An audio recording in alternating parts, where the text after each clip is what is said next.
Okay, everyone. Hello, welcome back. Hi, it's Ty, the Ankylosing guy. I want to talk really quickly about having mental health problems with a condition like ankylosing spondylitis, because I know it fucking sucks sometimes. It sucks for literally everyone who's got it. Like, there's no way that you haven't had a shitty mental time with this condition, because that's what it does. That's what a chronic discomfort or uncomfortable, painful condition will do to you. It'll beat you down mentally for sure sometimes, and I get it. I've been in really, really fucked up mental situations before. I've been addicted to drugs because of this condition. I have had lots of suicidal ideations because of this condition. I've dealt with chronic depression because of this condition. I get it. I've had the whole shebang. And that was mostly a long time ago, and I want to explain how I went from there to being here, which is way happier, more successful with my mental health. I want to say just very, very clearly and bluntly, this is just my experience. This is my experience with me in this body, in this noggin. That's all it is. So you might not have the same benefits or impact from what I'm about to say, and just take everything I'm saying with a grain of salt. But hopefully what I'm saying can at least give some people some great ideas on what to do to work through some of this stuff. Well, I'll just go really quickly into how I got to my perspective. So I used to have a terrible perspective. I used to be really fucked up. I was constantly depressed. I was hopeless. I looked at myself like I was just a piece of shit, that my condition fucking sucked, that it was going to consume my life. All of that bad, negative umbrella stuff. And I learned to transition out of that after I hit rock bottom with drugs. That was really what happened.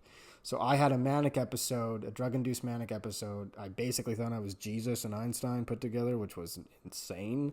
It was like a 3-month nutty period where I was 19 years old, and it was totally fucked up. But the coolest part about transitioning out of a rock bottom situation was that I was able to be fully honest with myself for the first time ever. I wasn't trying to hide. I wasn't trying to trick myself. I wasn't trying to escape anymore. And what I discovered was that for the past 5 years, I had been relying on other people to give me a sense of control.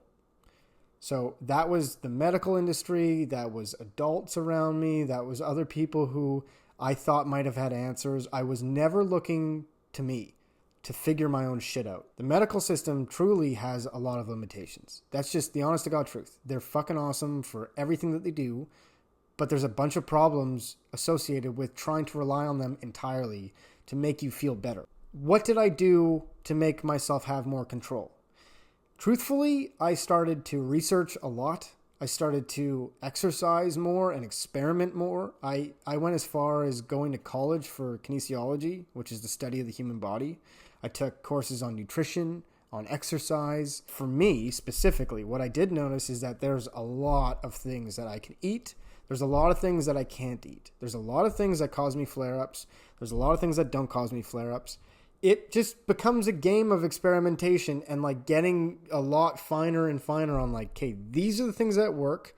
These are the things that don't work. And these things I can have sometimes here or there. That has literally been my entire journey on figuring all this shit out, is what are my staples? What are the things that I have to do? What I learned was exercise. I can't not exercise. I have to exercise. I literally cannot stop doing that. And that I don't like doing it all the time at all, but I have to fucking do that if I want to be physically functional. If I want to be mentally healthy, I have to do that. I have to wake up in the morning. I have to go to the gym. It is what it is. We don't got to get too much into this, but what I did learn is that through years and years of experimentation, all of my nutrition, I started to figure out that there are some things that I should have all the time. I can have chicken all the time and vegetables all the time. I can't have grains all the time. I can't have dairy all the time. I can't have sugar all the time. I'm rambling on right now, but I'm trying to give you the perspective of I have a ton of solutions for myself. I have a ton of control over what I put in my body, what I do with my body, and I'm not looking to someone else to make me feel a lot better. And that allows me to have autonomy, that allows me to feel good about myself, that allows me to feel like I can trust myself to figure that out. Okay? That, and that's the take-home message that I want you guys to have.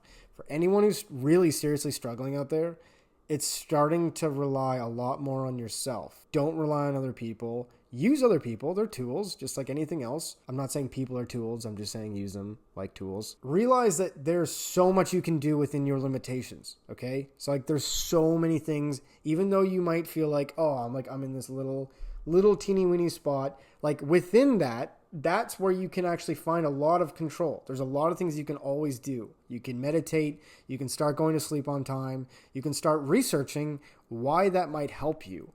But don't just do nothing. Just keep doing something. Keep trying to learn about it. Keep trying to understand. Keep experimenting. Don't stop experimenting at all. Like, unless you find something that just works. But then always remember, like, everything changes. Life, we're always changing. Our bodies are changing. Our environments are changing. Try very hard to figure out what works right now. And then remember, you might have to change that again down the road. But don't be afraid of change. Change is definitely the right move if you feel like shit. Okay? That's my giant ramble today. I hope that made a lot of sense. Anyways, peace, y'all. See you later.